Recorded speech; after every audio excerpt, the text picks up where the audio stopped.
बिस्मिल्लाहिर्रहमानिर्रहीम अस्सलाम वालेकुम। यमन ने आज तक जितने भी हमले किए हैं, कभी ऐसा नहीं हुआ कि किसी मुल्क ने उठकर ये कहा हो कि आज के बाद हमारे जितने सेलर्स हैं, यानी जो शिप चलाने वाले हैं, उनके साथ जितना क्रू होता है, इनमें से आज के बाद कोई भी, चाहे वो अमेरिका का है शिप या इजराइल का या किसी का भी है, रेड सी से तो जा रहा आपने नहीं जाना। और कभी किसी ने नहीं कहा ये मामला इस तरह का हो गया, नहीं गल्फ ऑफ एडन। अब फिलिपीन की जानिब से उनके प्रेसिडेंट ने ऑर्डर किया है, आज के बाद हमारा कोई सेलर नहीं जाएगा, क्योंकि उनकी जान बचने वाली नहीं है। क्योंकि अब जो मिसाइल लग रहे हैं वो हमारी रेंज में नहीं आ रहे, यानी हमसे समझ आ गई है ये बात कि आज के बाद हमारे बंदे नहीं बच सकते। अब हुआ क्या है, आज तक आपने जितने भी हमले देखे हैं, अब भूल जाए सारे हमलों को जो अब यमन ने यानी हूथियों ने हमला किया है। हमेशा ये होता था कि उन्होंने कोई मिसाइल मारा, कोई ड्रोन मारा, कुछ मारा, शिप तबाह हुआ, इंजन फेल हुआ, चले आगे चला गया, उसको रेस्क्यू कर लिया, वो आगे चला गया, कुछ का कुछ हिस्सा तबाह हुआ। आज से पहले कभी किसी ने ये नहीं देखा कि अब वो जो हमला कर रहे हैं उनकी स्मॉल बॉट्स, ये देखिए जरा, ये पहली दफा हुआ है छोटी सी कश्तियां आई हैं, उन कश्तियों ने आकर यूनान का, यानी आप अंदाजा कर लें कि उनका ऑयल टैंकर जो इतना भारी भरकम ऑयल टैंकर है, यानी 1.5 लाख टन क्रूड ऑयल लेकर वो जा रहा था, और उसको दो छोटी सी बॉट्स आती हैं जो तकरीबन 143 किलोमीटर आप समझ लीजिए कि यमनी पोर्ट से दूर थी, वो वहां से आती हैं और अगर उसको हमला करती हैं और उसके बाद वहां पर लड़ाई होती है, जो भी सूरत हाल है। लेकिन उससे खतरनाक मामला ये है कि अब वो जो अमला है उनकी जानें मरते मरते बची हैं। अब हुआ क्या, क्योंकि वो जो शिप था वो अबेंडन हो गया और उसके बाद वो डूबने लगा। यानी पहले ऐसा हुआ था कि बहुत बड़े मिसाइल को चीजें, अब उनके पास ऐसे मिसाइल आ गए हैं कि वो अपनी कश्तियों से मारते हैं और उसके बाद पूरे का पूरा ऑयल टैंकर शिप वो समंदर में गर्क होना शुरू हो जाता है। यानी इतना बड़ा ऑयल टैंकर आपने उसको मारा और उसके बाद वो समंदर बुर्द होना शुरू हो गया। ये तारीख में कभी भी नहीं हुआ, यानी पहले भी कई दफा ऐसा हुआ कि वो डूब गए, लेकिन ऐसा नहीं हुआ कि इतना बड़ा ऑयल टैंकर आया है और उसको कश्तियों ने सिंपल से आकर छोटी सी चीजें मारी हैं और वो डूबना शुरू हो गया। और उससे भी बड़ी बात देखिए कि यमन ने इसकी जिम्मेदारी कबूल नहीं की।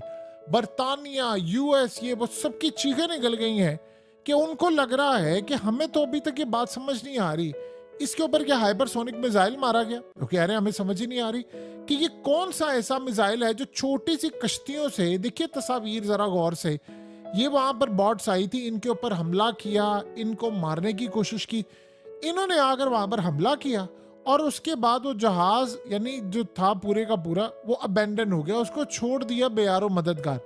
अब सीन ये हुआ है कि वो डूबना शुरू हो गया। जब वो डूबना शुरू हुआ तो वहां पर उन्होंने डिस्ट्रेस कॉल दी कि मरने वाले हैं। फौरी तौर पर जिबूती से और दीगर जगहों से वहां पर रेस्क्यू करने के लिए टीमें पहुंची। और इंटरेस्टिंग सूरत हाल उससे भी ज्यादा अहम समझिए, भारत ने रेस्क्यू करने से इनकार कर दिया। ये सबसे बड़ी बात है कि भारत भी अब इस मामले में नहीं आया, क्योंकि इनको ये पता चला है यमन के हवाले से कि अब वो जो रेस्क्यू करने आते हैं वो उनको भी नहीं छोड़ते। भारत नहीं आया रेस्क्यू करने के लिए, अमेरिका और बाकी ताकतें जो थे वो रेस्क्यू करने के लिए आए। अब उनके पैरों तले जमीन निकल गई है। इंश्योरेंस कंपनी से कर लिया हाथ खड़े, वो कह रहे हैं कि हमारी रेंज में आज से पहले यह मामला कभी भी नहीं था कि आप इस तरह तबाह करें किसी चीज को और उसके बाद वो डूबना शुरू हो जाए। इंश्योरेंस कंपनी तो बैंकरप्ट होना शुरू हो जाएगी। पहले तो इंश्योरेंस के रेट बढ़ाए, 1000, 2000, 10,000 गुना ज्यादा बढ़ा दिए, क्योंकि उसमें चांसेस ये होते हैं कि जितने ज्यादा, यानी इंश्योरेंस कंपनीज तो पैसा तभी बना रही होती है जब क्लेम कम से कम होगा, जहाज कम से कम हिट हो गया। अब तो हर दूसरा जहाज हिट हो रहा है, तो वो तो जितना उन्होंने इंश्योरेंस के पैसे लेने उससे ज्यादा तो वो डूब जाएंगे। तो अब सबसे बड़ा जो झटका उनको लगा है वो ये है कि इस तरह का मामला हो गया। अब ये सूरत हाल गई है और उसके बाद वो दुनिया सारी इनसे पूछी, यार यमन को तुम लोग संभाल नहीं पा रहे, क्या मसला है।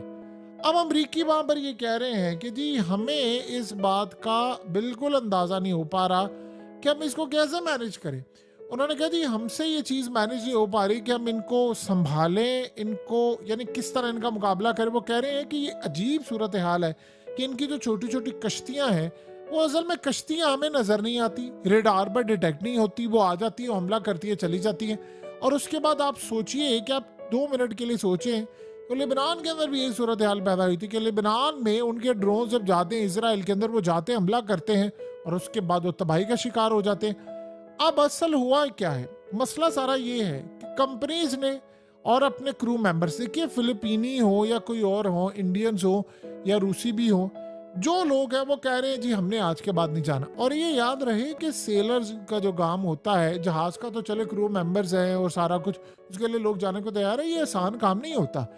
आप पता नहीं कितने कितने दिन शिप चलते हैं, आप घर वापिस ही नहीं आते, राब्ता ही नहीं होता आपका घर वालों से, आप समुद्रों में रहते हो, उसकी लाइफ ही बड़ी डिफिकल्ट है। आपने एक जहाज से बाहर जाना है, उसके लिए तो वैसे ही आम रूटीन में कोई इतने ज्यादा लोग ज्वाइन नहीं करते इसको, क्योंकि डिफिकल्ट लाइफ होती है।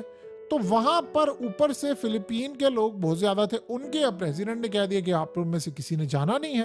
अब उनके तो पैरों तले जमीन निकल गई है कंपनीज की कि चल क्या रहे।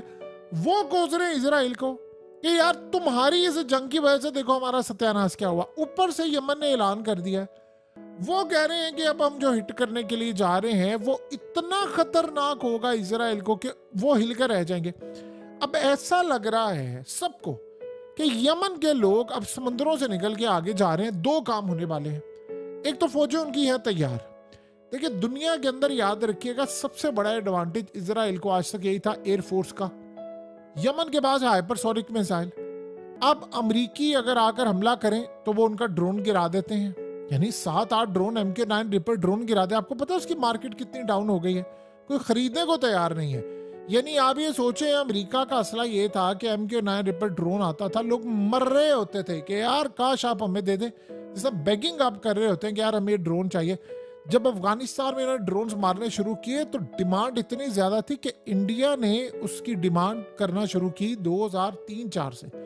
और आप ये सोचे कि कहाँ उनको जाकर 20 साल के बाद, तकरीबन इस वक्त उनके पास अच्छी तादाद है, उनको 16, 17, 18 साल के बाद जाकर कई ड्रोन्स मिले। यानी इतना लंबा अरसा रहा। अब आप ये सोचें कि उन ड्रोन्स को आप गिरा दें, क्या वैल्यू रह जाएगी। एक ऐसा मुल्क जिनके पास 2 वक्त की रोटी खाने को नहीं है, उन्हें ड्रोन गिरा दें, मार्केट इनकी कोलैप्स होगी। छोड़े उस बात को, अमेरिका अपना रेडार सिस्टम बेचता था दुनिया को, ये देखना कमाल है। वो लोग कह रहे हैं, जो बड़े बड़े लोग हैं, बायर्स हैं ममालिक के, डिफेंस के, वो कह रहे हैं कि हम तुम्हारा रेडार ले, तुमसे तो यमन के मिसाइल नहीं रुकते।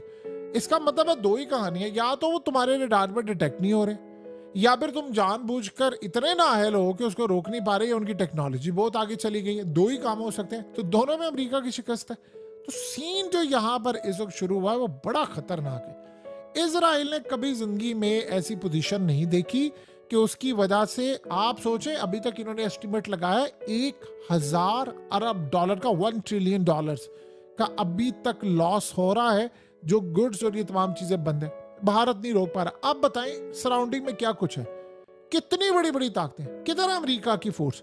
वो इटली के ये नेवी, अमेरिका के आए हुए हैं ना अभी, ये एयरक्राफ्ट कैरियर अब्राहम लिंकन और फलाना फलाना डिमकाना, $15 अरब के, उसके ऊपर 65 एयरक्राफ्ट। आप अंदाजा करें कौन कौन से, F-35C, आप अंदाजा करें F-18, F-22। और भाई किस मकसद के लिए हमला क्यों नहीं आप करें, क्यों? उनको पता चल गई एक बात, इनके पास आ गई टेक्नोलॉजी, और उनको पता है कि चाइना और रूस का इसके पीछे हाथ और ईरान के पास ही। प्रॉब्लम क्या है, प्रॉब्लम सारी ये है, अमेरिका को इस वक्त इजराइल कह रहा है कि भाई जाकर हमला करो। वो कहते हैं हम कैसे हमला करें, उनके पास टेक्नोलॉजी भी ज्यादा है, सारा कुछ है, और अगर हमारे तैयारे और चीजें तबाह होगी। देखिए होता क्या है कि वो घात लगाकर बैठे हुए हैं, उनको मसला नहीं है। अमेरिका के पास इंटेलिजेंस मालूमात है नहीं, ह्यूमन इंटेलिजेंस। एक नेटवर्क काम कर रहा था यमन के अंदर, यमन ने वो नेटवर्क पकड़ लिया और उन्होंने उसको दबोच दिया, जैसे पंजाबी में कहते तुम दिया। और उन्होंने कहा है कि जी वो 8-10 सालों से काम कर रहा था और मुखबरियां कर रहा था अमेरिका को, इजराइल को, हमने सारा पकड़ लिया। मसला सारा ये होता है, आप दुनिया में जितने मर्जी काबिल हो जाए, जितनी मर्जी आपके पास टेक्नोलॉजी हो जाए, आपके पास अगर किसी भी वजह से, याद रहे, ह्यूमन इंटेलिजेंस नहीं है तो बस आप फिर कुछ नहीं कर सकते।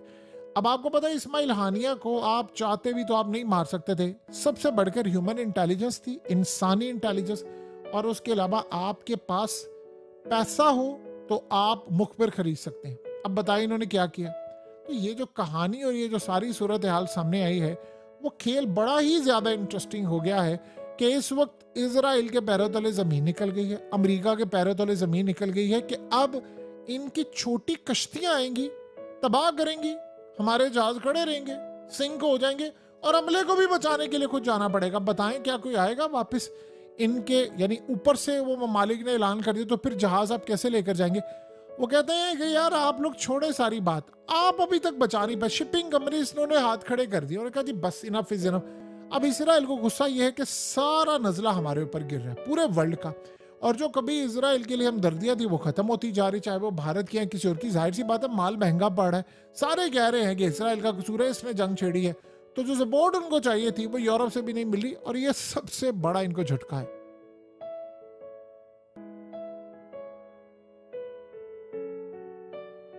हकीकत टीवी को सब्सक्राइब करना मत भूलें, वीडियो को लाइक करें, शेयर करें और कमेंट सेक्शन में अपनी राय का इजहार जरूर करें।